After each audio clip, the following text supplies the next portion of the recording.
ভাইরা, আখেরাত বলতে কি বোঝায়? গত সপ্তাহে বলছিলাম পরকাল। আখেরাত পরকাল বা পরবর্তীকালের জীবন, যেটা এটি দুনিয়ার জীবন ও পরবর্তী জীবনকে যেটা বলা হয় ওটার নাম কি?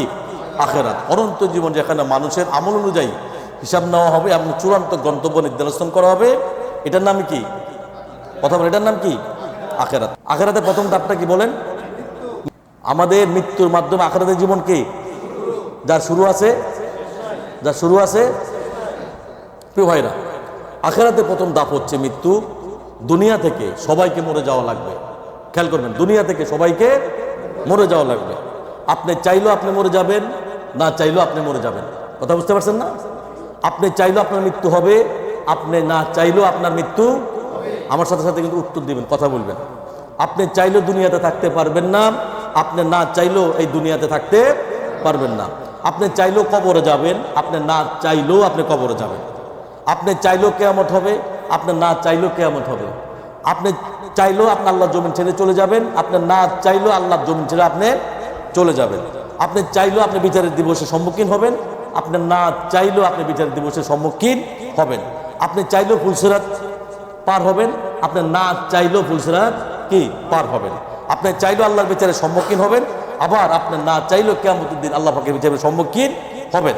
অতএব মূল কনসেপ্ট, আমার এবং আপনার চাওয়াতে আল্লাহ পাকের কিছু আসে।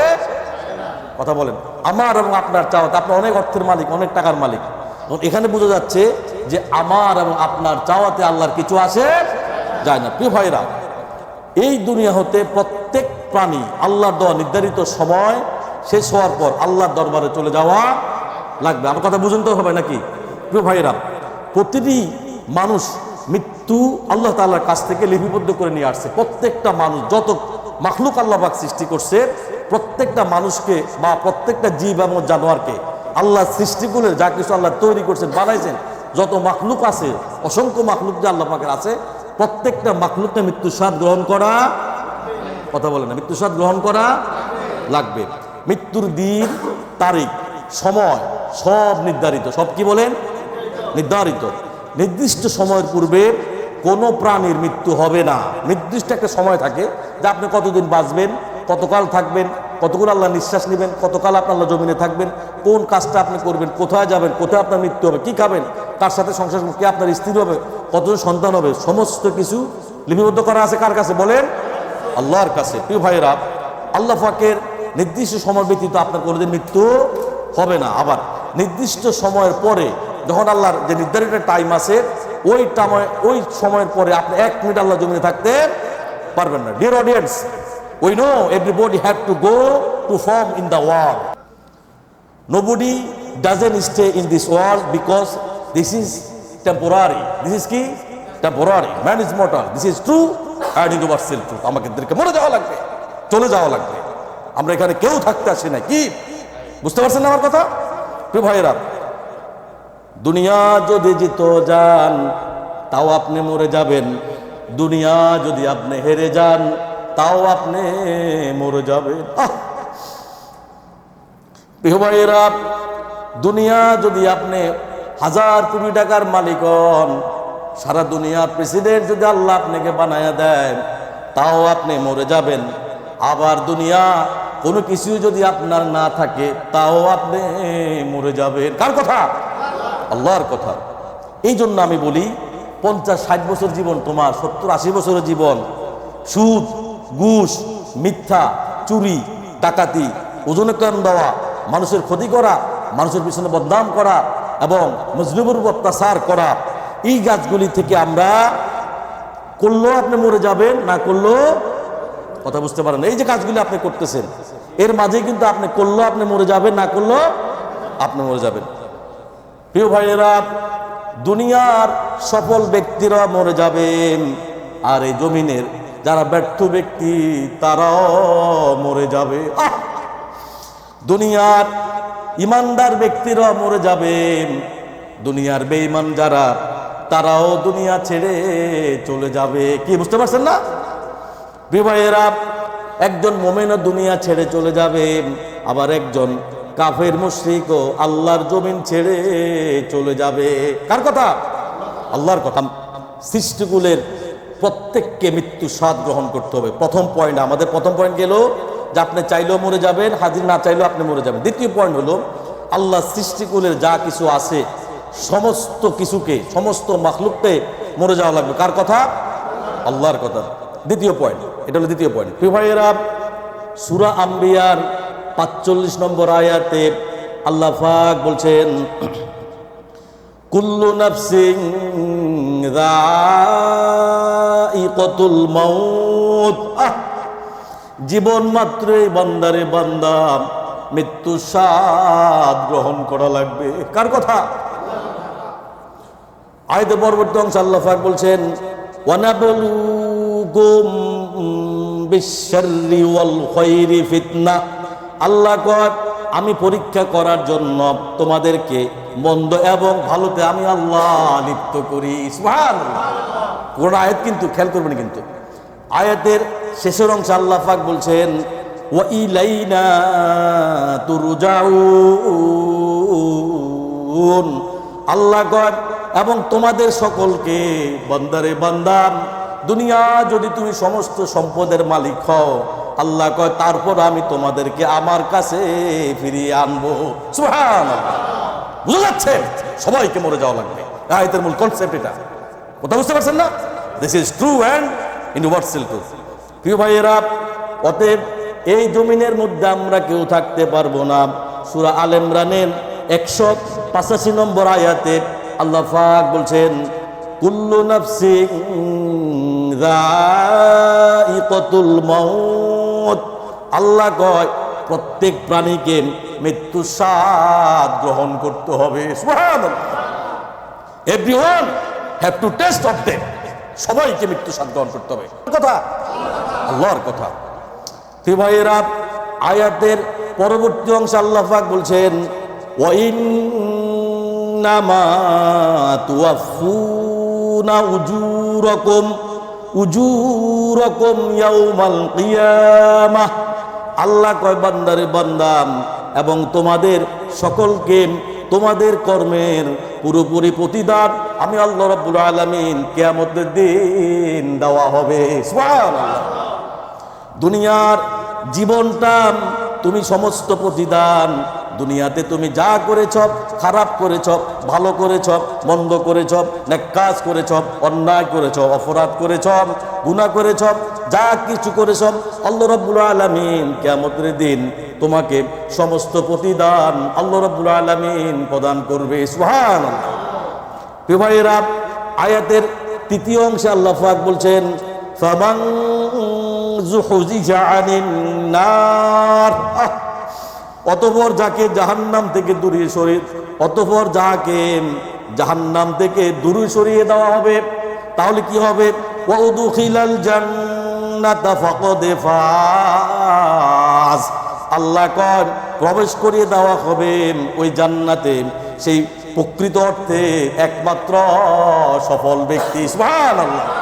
অতঃপর যাকে জাহান্নাম থেকে দূরে সরিয়ে দেওয়া হবে, ওই জান্নাতে প্রবেশ করিয়ে দেওয়া হবে সেই প্রকৃত অর্থে সফল ব্যক্তি। সুবহানাল্লাহ।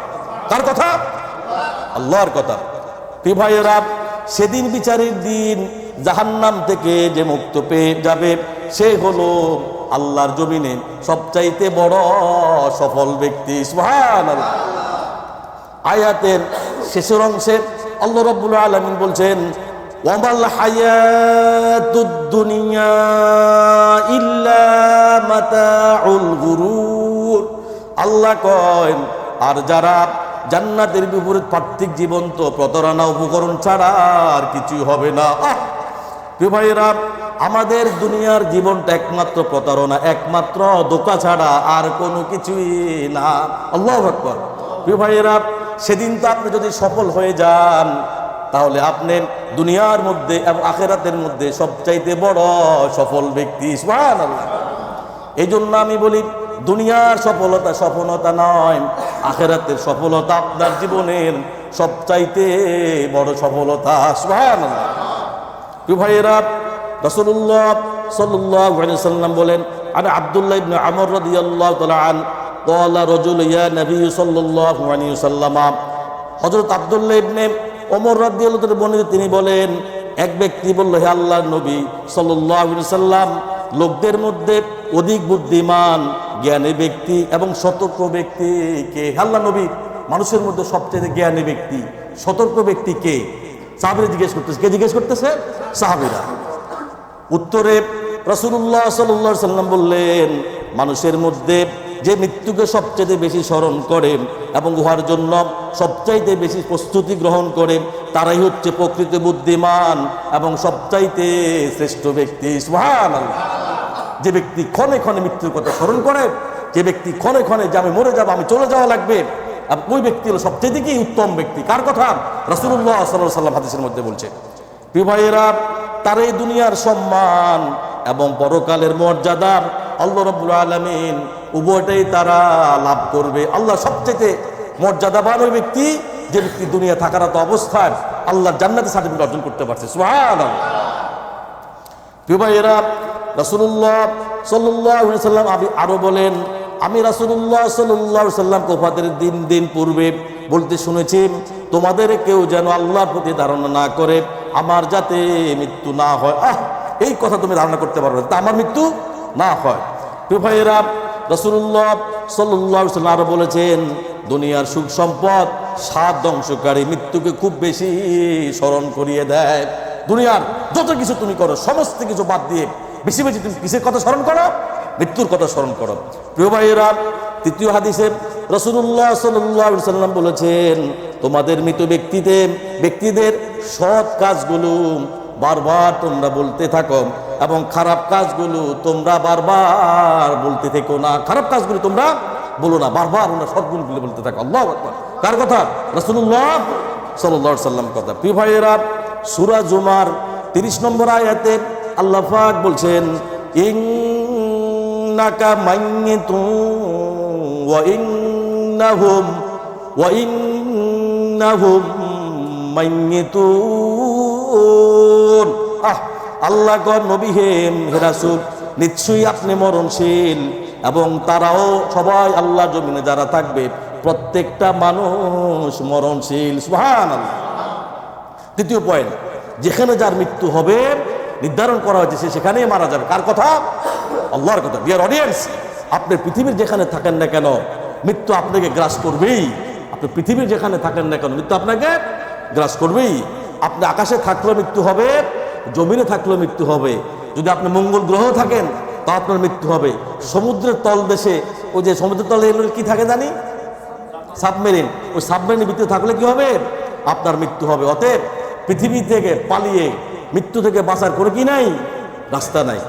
সূরা নিসার 58 নম্বর আয়াতে আল্লাহ পাক বলছেন, আইনামা তাকুনু ইদরিকুমুল মাউত। আল্লাহ কয়, বান্দারে বান্দা, তোমরা যেখানে থাকো না কেন একদিন না একদিন মৃত্যু তোমাদেরকে নাগাল করে ফেলবে। আইনামা তাকুনু ইদরিকুমুল মাউত। বান্দা, তুমি যেখানেই থাকো মৃত্যু তোমাকে ধরবেই, তোমার কাছে আসবে। কার কথা? আল্লাহর কথা। আয়াতের পরবর্তী অংশে আল্লাহ পাক বলছেন, ওয়ালাউ কুনতুম ফি বুরুজিম মুশাইয়াদা। আল্লাহ কয়, চাই তোমরা সুরক্ষিত কোনো দুর্গের মধ্যে থাকো না কেন, যেখানের মধ্যে বুলেট প্রুফ যদি কোনো গাড়ির মধ্যে থাকো, বুলেট প্রুফ যদি কোনো বাড়ির মধ্যে থাকো, যেখানে পুরো বাড়ি গ্লাস দিয়ে বন্ধ করা থাকবে, সৈন্য দিয়ে সামন্ত দিয়ে পুরা বাড়ি আটকিয়ে রাখবেন, কোন দুর্গের মধ্যে থাকবেন যেখানে কোনো রকম একটা পিঁপড়া ঢোকার কোনো সুযোগ নাই। আল্লাহ কয়, সেখানের মধ্যে থাকলো বান্দারে বান্দা, তোমার যখন মৃত্যুর সময় গনিয়ে আসবেন ওখান থেকে আজরাইল তোমার জানটা কবজ করে নিয়ে যাবে। প্রিয় ভাইয়েরা, যেখানে যার মরণ হবে সে সেখানেই যাবে। আন জামাআতিন মিনাস সাহাবাতি ক্বালু ক্বালা রাসূলুল্লাহ সাল্লাল্লাহু আলাইহি ওয়াসাল্লাম, ইযা দাল্লাহু ক্বাবদা আবদিন ফি আরদি জাআলা লাহু ফিহা হাজা। সাহাবীগণ বলেন, নবীজি সাল্লাল্লাহু আলাইহি ওয়াসাল্লাম বলেছেন, যখন আল্লাহর কোনো মানুষের কোনো জমিনের মরণ ঘটনা ঘটে যাবেন, ঘটনা হচ্ছে ইচ্ছা পোষণ করেন, তখন তার জন্য সেখানে যাওয়ার কোনো প্রয়োজন আল্লাহ করে দেয়। সুবহানাল্লাহ। হাদিস দ্বারা বোঝা যায় আপনি যেখানে মরবেন সেখানে, বুঝে নাই, আপনি যেখানে মরবেন সেখানে যাবেন। আপনার মনে বুঝে নাই। সাহাবীরা বলেন, নবীজি সাল্লাল্লাহু আলাইহি সাল্লাম বলেছেন, যখন আল্লাহর কোনো মানুষের কোনো জমিনের মরণ ঘটানোর ইচ্ছা পোষণ করে, তখন তার জন্য যেখানে তার মৃত্যু থাকবে ওই লোকটাকে আল্লাহ ওখানে নিয়ে যায়। সুবহানাল্লাহ, বুঝতে পারছেন না? হযরত সুলাইমান আলাইহিস সালামের আমলে এক লোকের মৃত্যু লেখা আছে চীন দেশে। কোথায়? চীন দেশ। কোথায়? চীন দেশ। আর কোথায় হলো আরব দেশ। এখন ওনার মৃত্যু লেখা কোথায়? চীন দেশে। এখন আল্লাহর হুকুম হয়েছে যে ওই লোকটার মৃত্যু তুমি জান কবজ করবা, কিন্তু চীন দেশের একটা প্রদেশের মধ্যে।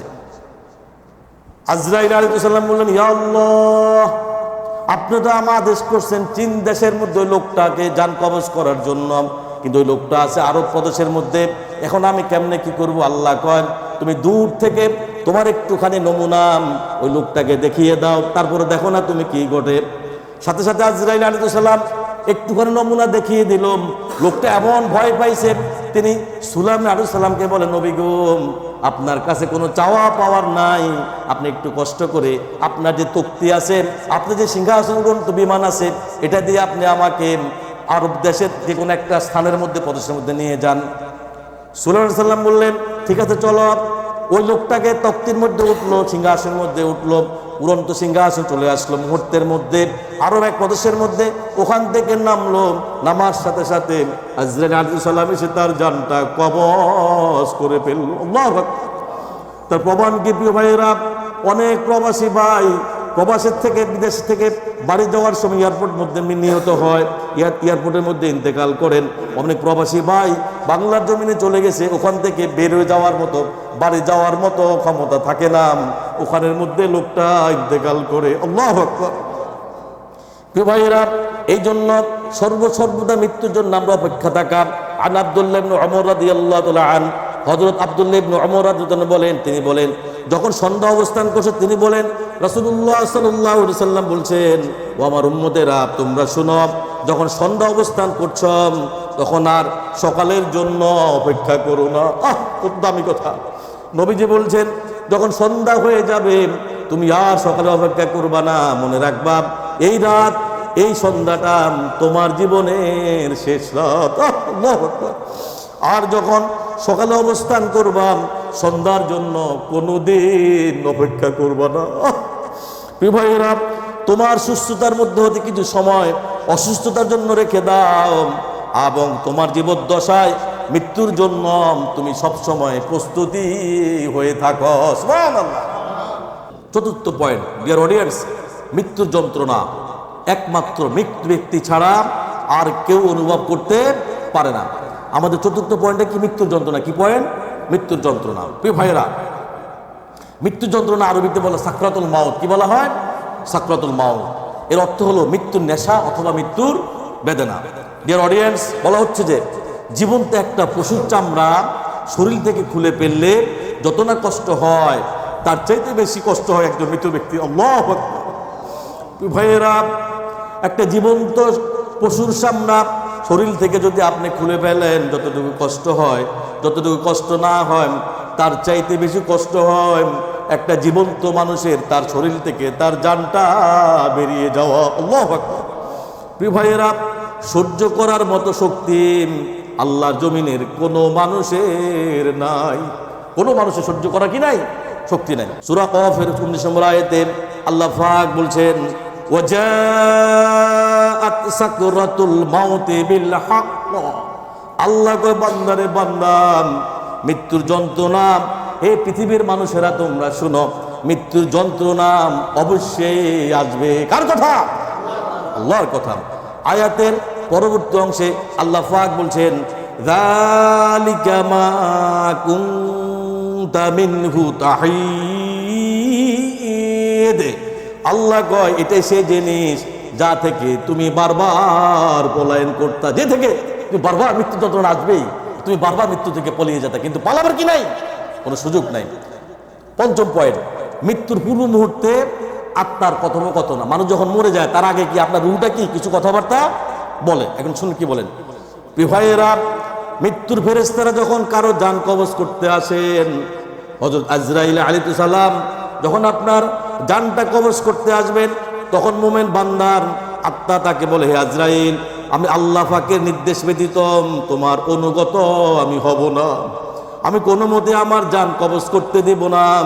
তখন আজরাইল আলাইহিস সালাম বলেন, আমি মহান আল্লাহ পাকের আদেশে তোমার জান কবজ করতে এসেছি।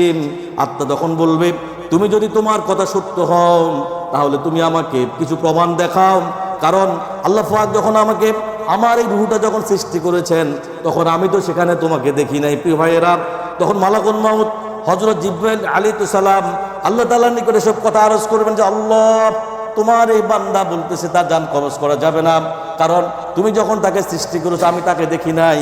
উত্তরে মহান আল্লাহ পাক বলবেন, আমার এই বান্দা সত্য কথাইতে বলেছে, সুতরাং তুমি জান্নাতের মধ্যে চলে যাও, ওখানে আমার নাম খোদাই করে একটি ফল বা একটা কাপড়ের মধ্যে লিখে নিয়ে আসো। সুবহানাল্লাহ। প্রিয় ভাইয়েরা, মহান আল্লাহ পাকের নির্দেশ ক্রমে হযরত জিবরাইল আলাইহিস সালাম খোদিত বিসমিল্লাহ খোদিত একটি ফল তার সামনে নিয়ে আসবে। এই ফলের মধ্যে বিসমিল্লাহর মুখ দেখা লেখে ওই লোকটির আত্মাটা, পবিত্র আত্মা, মানব দেহে ত্যাগ করে অনন্তের মধ্যে বিলীন হয়ে যাবে। সুবহানাল্লাহ। সূরা ফাজরের 27, 28, 29, 30 নম্বর আয়াতে আল্লাহ পাক বলছেন, ইয়া আইয়াতুহান নাফসুল মুতমাইন্নাহ, আল্লাহ কয়, বান্দারে বান্দা, অবশ্যই যারা নেককার হবে, যারা দিনদার হবে, আমল সালেহ পড়বে, কোরআন মানবে, রাসূলকে মানছে, দুনিয়া থাকারত অবস্থা যারা আল্লাহর জান্নাত অর্জন করতে পেরেছে, ওই নেককার রূহগুলি আল্লাহর ইবাদতে প্রশান্তির চিত্রে ওখান থেকে বেরিয়ে যাবে। সুবহানাল্লাহ। আয়াতের দ্বিতীয় আয়াতে আল্লাহ পাক বলছেন, ইরজিই ইলা রাব্বিকি রাদিয়াতাম মারুদিয়া, আল্লাহ কয়, নিজ প্রতিপালকের দিকে ফিরে আসো, সন্তুষ্ট ভাজন হয়ে তুমি আল্লাহর দিকে ফিরে আসো। সুবহানাল্লাহ। হে আত্মা, তুমি চলে আসো আল্লাহ সন্তুষ্টির জন্য। কার কথা? আল্লাহর কথা। শুধু তাই না, তুমি তো দুনিয়া ছেড়ে চলে যাবা, তখন আল্লাহ কয়, তুমি যে এত কষ্ট করেছ দুনিয়ার মধ্যে, না খেয়ে না দে 5 ওয়াক্ত নামাজ পড়েছ, প্রবাসে যতই কষ্ট থাকতাম আল্লাহর দেওয়া কিন্তু ফরজ নামাজ কখনো ছাড়তাম, এই কোরআন ছাড়তাম, পরিবারদেরকে সবসময় দিনের কথা বলতাম, কোরআনের কথা বলতাম, 5 ওয়াক্ত নামাজ ঠিকভাবে পড়তাম, আমল সালেহ করতাম, আমার রাসূলকে ঠিকভাবে অনুকরণ করতাম। বান্দারে বান্দা, ও আত্মা, তুমি চলে আসো আমার কাছে, চলে আসো আল্লাহ সন্তুষ্টির জন্য চলে আসো। শুধু তাই না, কেন আসবা? এই জন্য আসবা। আল্লাহ কয় পরবর্তী আয়াতে 29 নম্বর আয়াতে আল্লাহ পাক বলছেন, ফাদখুলি ফি ইবাদি, ফাদখুলি ফি ইবাদি ওয়াদখুলি জান্নাতি। সুবহানাল্লাহ। আমার নেক বান্দাদের অন্তর্ভুক্ত হয়ে যাও। তোমরা যে ইবাদত করেছ, যারা ইবাদত করেছেন, আমল সালেহ করেছেন, এক কাজ করেছে, সঠিক কাজ করেছেন, দুনিয়ার মধ্যে জীবন যৌবন সব কিছু আল্লাহর জন্য উৎসর্গ করে দিয়েছেন, ওই নেককার বান্দার মধ্যে শরীক হয়ে যাও। ওয়াদখুলি জান্নাতি, যে জান্নাত এই দুনিয়ার 10 দুনিয়ার সমান আমি আল্লাহ তোমার জন্য বানিয়েছি রে বান্দা, ওই জান্নাতের মধ্যে প্রবেশ কর। সুবহানাল্লাহ। ফাদখুলি ফি ইবাদি, দাখালা ইয়াদখুলু, দাখিলুন, দাখাল শব্দ প্রবেশ করো। কোথায়? যে ইবাদত করছো, ইবাদতের মাধ্যমে। অদখুলি জান্নাতি, আমার জান্নাতের মধ্যে। সুবহানাল্লাহ। তাহলে বোঝা গেছে কি, ইবাদত ছাড়া, নামাজ ছাড়া জান্নাত আশা করতে পারি না আমরা। কি কথা বুঝে না? নামাজ ছাড়া জান্নাত যেতে পারবেন? সম্ভব আছে? পসিবল না। নামাজ না পড়লে আপনি কোনোদিন জান্নাতে যেতে পারবে না। আল্লাহর ইবাদত না করলে, আল্লাহর কোরআন না পড়লে কোনোদিন আপনি জান্নাতে যেতে পারবেন না। ষষ্ঠ পয়েন্ট, মৃত্যুর মুমূর্ষু অবস্থায় অঙ্গ প্রত্যঙ্গের আকুতি। আপনার হাত পা যখন আপনি মরে যাবেন, তখন রুহের সাথে আপনার যে অঙ্গ প্রত্যঙ্গগুলি আছে, এগুলো তো কি একটা মাটি, এগুলো কি মাটির সাথে কি মিশে যাবে, কিন্তু আপনার আত্মা মিশবে না, এটাই চলে যাবে আল্লাহর কাছে। তখন এই অঙ্গ প্রত্যঙ্গ রুহের সাথে কি করে? কথোপকথন করে, একটু কথা বলে। কি বলে একটু শুনেন। প্রিয় ভাইয়েরা, হাদিসে কুরসির মধ্যে এসেছেন, আল্লাহর কোনো বান্দার যখন সময় গনিয়ে আসলো, হযরত আজরাইল আলাইহিস সালাম জান কবজ করার জন্য তার মুখের দিকে আগায় আসে, তখন মুখ বলবে, হে আজরাইল, এই সামনে দিকে অগ্রসর হইস না। আজরাইল, এই লোকটা সবসময় আমার কোরআন পড়তো। কি বুঝেন না কথাটা? এই লোকটা সবসময় আমার কোরআন পড়তো, আমার নামাজ পড়তো, আমার ইবাদত নিয়ে সবসময় আমার ইবাদত নিয়ে ব্যস্ত থাকতাম। রাতের বেলায় ভোর রাতে উঠে তাহাজ্জুদ নামাজ সে পড়তো। আল্লাহু আকবার। সবাই ঘুমিয়ে থাকতো, শুধু মৃত্যুর ভয়ে, জান্নাতের ভয়ে, জাহান্নামের ভয়ে, কবর আযাবের ভয়ে সবসময় সে আমল সলে নিয়ে সে সবসময় ব্যস্ত থাকতো। আল্লাহু আকবার। আজরাইল, তুমি কখনো আমার মুখ দিয়ে শোনাম, এই মুখ দিয়ে আমি কখনো মিথ্যা কথা বলি না, অন্যায় করি না, অপরাধ করি না। সবসময় আল্লাহর তাসবিহ পড়তাম, আল্লাহর কোরআন পড়তাম, জিকিরে ফিকিরে সবসময় ব্যস্ত থাকতাম, নিজের জীবনকে সবসময় আল্লাহর জন্য উৎসর্গ করে দিতাম। সুবহানাল্লাহ। প্রিয় ভাইয়েরা, তখন আজরাইল আলাইহিস সালাম তখন বলবেন, আজরাইল সালাম তখন মহান আল্লাহ পাকে সমীপ আরজ করবে, আল্লাহ তোমার এই বান্দা তো এই কথা বলছে যে আমি কিভাবে তার শরীরের মধ্যে প্রবেশ করব, আমি তো প্রবেশ করতে পারি না। তখন আল্লাহ বলবেন, হে আমার আজরাইল, তুমি তার অন্য দিক দিয়ে প্রবেশ করার জন্য চেষ্টা করো। তখন সে চেষ্টা করবে, তার হাত দিয়ে যাওয়ার জন্য চেষ্টা করবে। হাত বলবে, হাত, হে আজরাইল আমার দ্বারে কাছে আসিস না, কারণ এই হাত দিয়ে আমি কখনো অন্যায় করি নাই, অপরাধ করি নাই। এই হাত দিয়ে আমি সবসময় দিনের কাজ করছি, ভালো কাজ করছি, মানুষের উপকার করছি। এই হাত দিয়ে সবসময় আল্লাহ এবং রাসূলকে সন্তুষ্টি করার জন্য এই কোরআনের মধ্যে যেই কথাগুলি আছে এই কাজগুলি আমি সবসময় করেছি। সুবহানাল্লাহ। এই হাত দিয়ে আমি দান সদকা করেছি, এই হাত দিয়ে আমি মানুষের পাশে গিয়ে দাঁড়িয়েছি। খবরদার তুমি আমার এই হাতের মধ্যে, আমার এই হাত দিয়ে আমার অঙ্গ, আমার শরীরের মধ্যে তুমি প্রবেশ করবে না। আল্লাহু আকবার। প্রিয় ভাইয়েরা, আবার আজরাইল আল্লাহ এখন কি করবো? আজরাইল আবার পুনরায় তার চোখে দিয়ে যাবে প্রবেশ করার জন্য। তখন চোখ বলবে, আজরাইল খবরদার আমার কাছে আসিস না। আজরাইল তোকে দেখলেও তো এমনি ভয় পাই, তবে আমি বলি এই চোখ দিয়ে আমি কোনোদিন খারাপ কাজ করি নাই, অন্যায় করি নাই, অপরাধ করি নাই, কোনো খারাপ কাজে লিপ্ত হই নাই। এই চোখ দিয়ে আমি সবসময় আল্লাহর কোরআন পড়েছি। এই চোখ দিয়ে হেঁটে হেঁটে আমি মসজিদের মধ্যে গিয়েছি। এই চোখ দিয়ে আমি কখনো মানুষেরকে দুই চোখে দেখি নাই। কে আমার স্ত্রী, কে আমার ভাই, কে আমার বোন, কে আমার সন্তান, কে আমার আত্মীয় স্বজন, কে আমার পাড়া প্রতিবেশী, সবাইকে আমি সমান চোখে দেখছি। আজরাইল আজরাইল খবরদার, এই চোখ দিয়ে আমি শুধু কোরআন পড়ি নাই, যে নবীর মাধ্যমে আমরা ইসলাম পেয়েছি, এই কোরআন পেয়েছি, ওনার যে জীবদ্দশা হাদিস আছে ওই হাদিসগুলি আমি সবসময় পড়েছি। এবং এই চোখ দিয়ে অনেক আলেম ওলামার মুখ আমি দেখেছি, চেহারা দেখেছি। আজরাইল খবরদার আমার সামনে, আমার আশেপাশে তুই আসিস না। সুবহানাল্লাহ। প্রিয় ভাইয়েরা, আজরাইল আবার চেষ্টা করবে তার পা দিয়ে যাওয়ার জন্য। তখন পা বলবে, আজরাইল খবরদার এখান দিয়ে আসিস না। এই পা দিয়ে আমি হাঁটতে পারতাম না, আমি ডায়াবেটিস রোগী ছিলাম, স্ট্রোক করার রোগী ছিলাম। আজরাইল তখন আমি আজানের আওয়াজ শুনতাম, আল্লাহু আকবার, সমস্ত কাজকর্ম ফেলে দিয়ে আমি যত কষ্ট হোক, দুঃখ হোক, ফজরের নামাজে যাইতাম, জোহরে যাইতাম, আসরে যাইতাম, মাগরিবে যাইতাম, এশার মধ্যে যাইতাম। আজরাইল আমি সবসময় পা দিয়ে আমি সবসময় দিনের কাজে যাইতাম। যত দূরে মাহফিল হইতো, আল্লাহর কোরআনের কথা হইতো, আজরাইল সব জায়গা যাইতাম এবং সব সময় আমি পা দিয়ে গিয়ে ওখানে উপস্থিত হইতাম, জামাতে নামাজ পড়তাম এবং আলেম ওলামারা কি বলে সব কথা বলে শুনতাম। আজরাইল খবরদার আমার কাছে আসিস না। এই পা দিয়ে কোনোদিন আমি কারো অন্যায় করি নাই, কাউকে লাথি দেই নাই, কারোর সম্পদ নষ্ট করি নাই। এ পা দিয়ে আমি গিয়ে সুদের টাকা কালেকশন করি নাই। এ পা দিয়ে আমি দিনের কাজ পেয়েছি, দিনের দাওয়াত দিয়েছি, মানুষের পাশে গিয়ে দাঁড়িয়েছি। খবরদার এই পার মধ্যে তুই আসিস না। তখন আজরাইল বলল, আল্লাহ তোমার এই বান্দা যেখান দিয়ে যায় খালি আমাকে বারবার বাধা প্রদান করে। তখন আজরাইল আমার চেষ্টা করবে কান দিয়ে ঢুকার জন্য। কান বললো, খবরদার আজরাইল আসিস না। আজরাইল আমার আর কটা দিন বাঁচতে দে। আজরাইল এই কান দিয়ে সবসময় আমি আল্লাহর কোরআন শুনতাম। সুবহানাল্লাহ। এই কান দিয়ে আমি শুধু তাই না, এই কান দিয়ে আমি সবসময় হাদিসগুলি শুনতাম। এই কান দিয়ে আমি মসজিদের পাশে গিয়ে যাইতাম। রে আজরাইল খবরদার না, মসজিদে নামাজ হইতো, আমি পিছনে মুসল্লি দাঁড়িয়ে থাকতাম, কোরআন শ্রবণ করতাম। যদি আমি না বুঝতাম আমার দিলটা খালি কান্না করতো। সুবহানাল্লাহ। আজরাইল খবরদার যখন শরীরের সমস্ত অঙ্গ প্রত্যঙ্গ নিষেধ করবে, তখন আজরাইল আর কোনো রাস্তা পাবে না। তখন আল্লাহ রাব্বুল আলামিন বলবেন, আজরাইল এখন কি অবস্থা? আজরাইল, আল্লাহ তোমার এই বান্দা কোনোভাবে আমি তার শরীরে প্রবেশ করতে পারি না। তখন আজরাইল বলবে, তুমি একটা কাজ করো, আমার নামটা আল্লাহর নাম, পবিত্র নাম লিখে বান্দার চোখের সামনে ধরো। আত্মার নাম, আত্মাটা যখন চোখের সামনে যখন তুমি বিসমিল্লাহ লিখে দৌড়বাম, অথবা আমার নামটা লিখে এইভাবে যখন দৌড়বাম, তখন আত্মা পাগল হয়ে যন্ত্রণা হয়ে সমস্ত যন্ত্রণা ভুলে গিয়ে অনন্তর মধ্যে আল্লাহর সান্নিধ্য লাভের জন্য আল্লাহর দরবারে চলে যাবে। সুবহানাল্লাহ।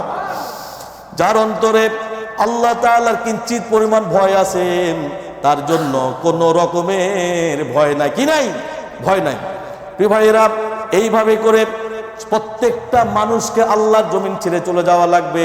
এখানে আমরা কেউ চিরকাল থাকতে পারবো না। সুবহানাল্লাহ। প্রিয় ভাইয়েরা, তখন কে জানে উচ্চস্বরে বলতে থাকে, আজরাইল ক্ষান্ত হও, তাকে একটু বিশ্রাম দাও। আত্মা যখন বক্ষদেশ থেকে চলে আসার আবার তখন আজরাইল ক্ষান্ত হও, আর একটু সময় আরাম করতে দাও। তারপর আত্মা যখন কণ্ঠে এসে পৌঁছে যাবে তখন বলে, আজরাইল হে যমদূত, তাকে একটু বিশ্রাম দাও, একটু শান্তি দাও, একটু সময় দাও।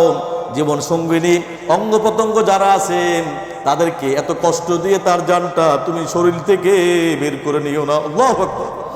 তখন তার হাত পা চোখ কান নাসিকা ইত্যাদি অঙ্গ প্রত্যঙ্গ তাকে চিরবিদায় দিয়ে বলে, কিয়ামত পর্যন্ত তোমার উপর আল্লাহ পাকের অসীম শান্তি বর্ষিত হোক। এরপর আসে চরম পরিণতি, হাত পা নিস্তেজ হয়ে যায়, চোখ হয়ে যায় জ্যোতিহীন, এবং কান হয়ে যায় শ্রবণবিহীন, এবং পা হয়ে যায় অচল। ওই লোকটি মৃত ব্যক্তি, আত্মাটা শরীরটা শুধু পড়ে থাকে, আত্মাটা আল্লাহর দরবারে চলে যায়। সুবহানাল্লাহ।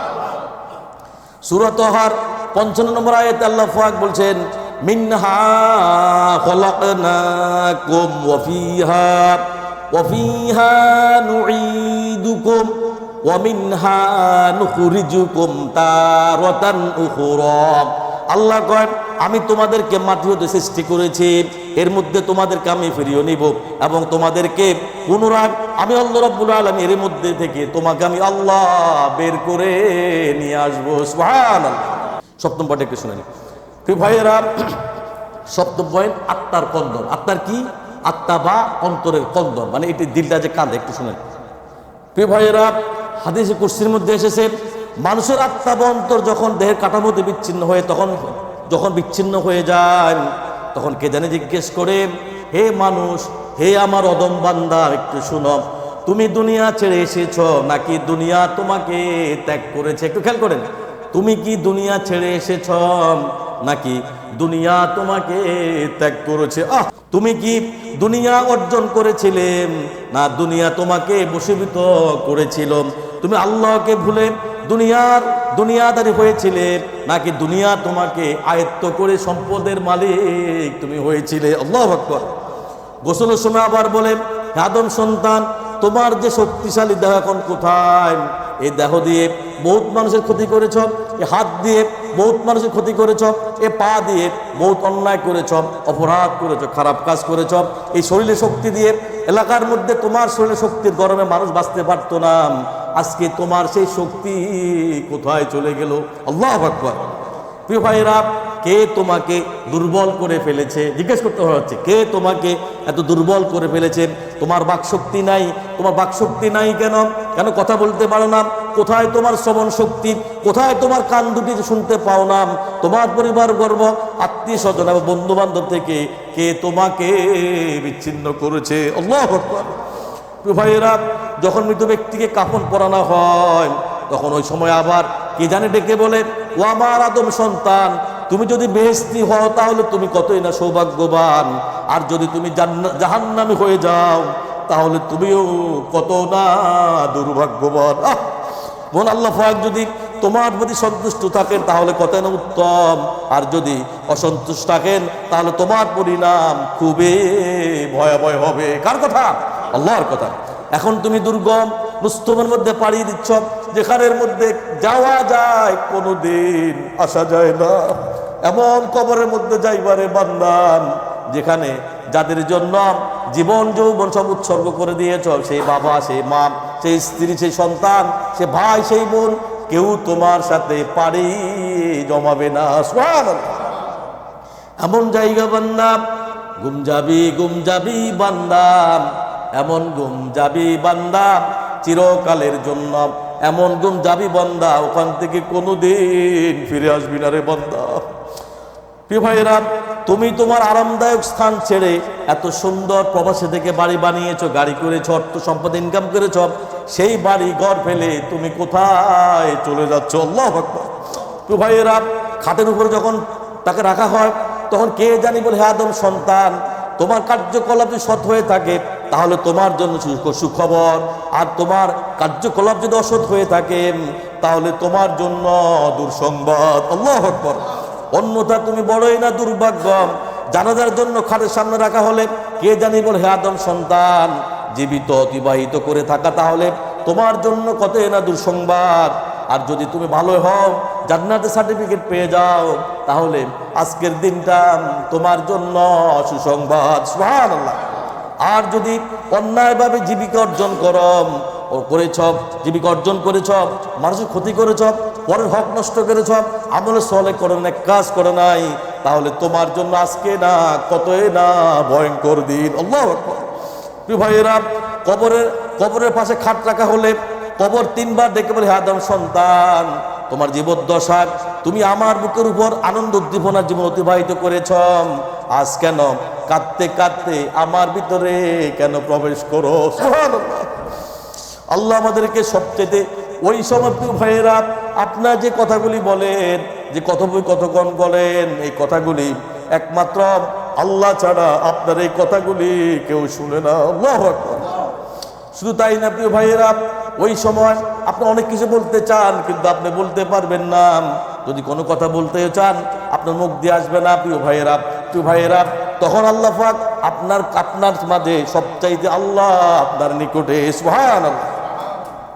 সূরা ওয়াকিয়ার 85 নম্বর আয়াতে আল্লাহ পাক বলছেন, ওয়া নাহনু আকরাবু ইলাইহি মিনকুম ওয়ালাকিন লা তুবসিরুন। আল্লাহু আকবার। প্রিয় ভাইয়েরা, মৃত ব্যক্তি সম্পর্কে আল্লাহ পাক বলেন, এবং তোমাদের চেয়ে ওই যে লোকটি মরে গেছেন আমি আল্লাহ তার বেশি নিকটে আছি। সুবহানাল্লাহ। কিন্তু তোমরা তার এই সুখ দিয়ে, এই নয়ন দিয়ে তোমরা তা উপলব্ধি করতে পারো না। সুবহানাল্লাহ। নবীজি, বান্দা কখন আল্লাহর নিকটবর্তী হয়ে যায়, বান্দা যখন সেজদা দেয় তখন আল্লাহর বান্দার মাঝে কোনো হিজাব থাকে না। ওয়াসজুদু ওয়াকতারিব, সেজদা দাও, সেজদার মাধ্যমে আল্লাহর নিকটবর্তী হয়ে যাও। ওয়া আনযির আশিরাতাকাল আকরাবিন, তোমার নিকটবর্তী যারা রয়েছে তাদেরকে আল্লাহর ভয় দেখাও, তাদের অন্তঃচক্ষুরে আল্লাহ তাআলা ভয় ঢুকিয়ে দাও। প্রিয় ভাইরা, এই যে আজকে যে কথাগুলো বলছি, এটা কি আমার আপনার জীবনে ঘটবে না? আপনার দাদার জীবনে ঘটছে না? আপনার দাদা বাবা মানে তাদের জীবনে ঘটছে না? আপনার জীবনে কিন্তু ঘটবে। এটাই বাস্তব। যেই কথাগুলো বলছি এটাই ঘটবে। আমার আপনার জীবনে কিয়ামত পর্যন্ত তো মানুষ আসবে, সবার জীবনে এই জিনিসটাই ঘটবে। তার মানে কি আমরা মরে যাব? তাহলে আমরা মরার জন্য একটু আমাদের একটু প্রিপারেশন নেওয়ার দরকার আছে না নাই? কথা বলেন। আমাদের মৃত্যুর জন্য একটু আমাদের একটু প্রিপারেশন নেওয়ার দরকার আছে না নাই?